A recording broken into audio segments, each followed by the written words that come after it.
Mga ka-sports, isa na namang Pinay ang gumawa ng kasaysayan sa mundo ng sports. At ang mas nakakatuwa pa, mismo si Jordan Clarkson ng NBA at Gilas Pilipinas ay sobrang proud sa kanya. Sino ito?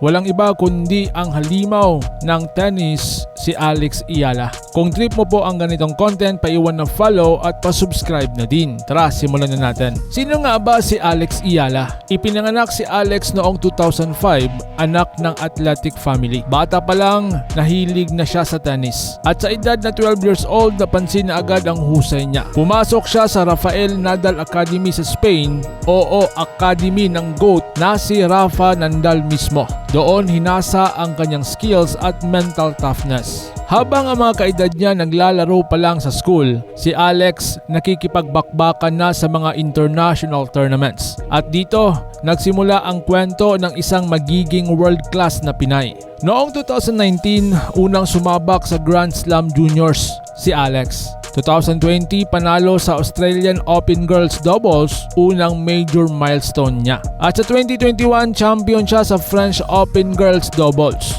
2022, ginulat ang mundo nang manalo sa US Open Junior Single title. Siya ang kauna-unahang Pilipina na nakagawa nito. 2023 onwards, nag-shift na siya ng pro circuit. Panalo sa WTA 125 title, malaking hakbang para sa ranking niya. At bawat panalo ni Alex, hindi lang para sa sarili niya, kundi para sa buong bansang Pilipinas. Kaya maraming mga nagpo-post ngayon sa social media, si Jordan Clarkson, proud daw sa kanya. Dahil nga nabanggit ni Clarkson sa isang interview na sobrang believe siya sa ginawa ni Alex. Sabi pa ni Clarkson, it's inspiring to see a Filipina making history in tennis. Nakaka-proud bilang Pinoy.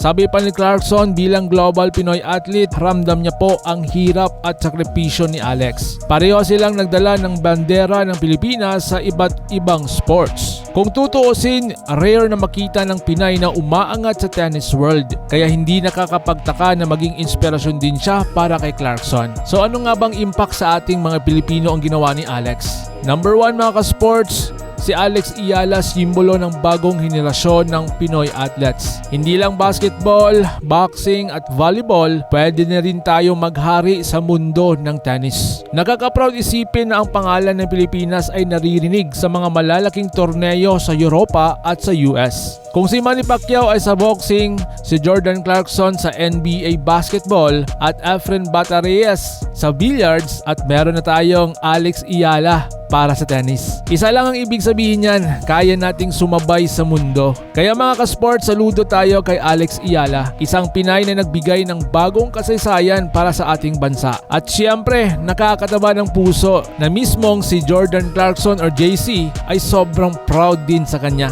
Kung proud din kayo kay Alex Eala, i-comment nyo po sa ibaba. At huwag kalimutang i-like at i-share ang video na ito. At of course, huwag kalimutan ding mag-subscribe para updated sa lahat ng kwento ng ating world-class Pinoy athletes. Mabuhay ka, Alex Eala, mula dito sa The Sports Updates. So paano? Ingat po kayo.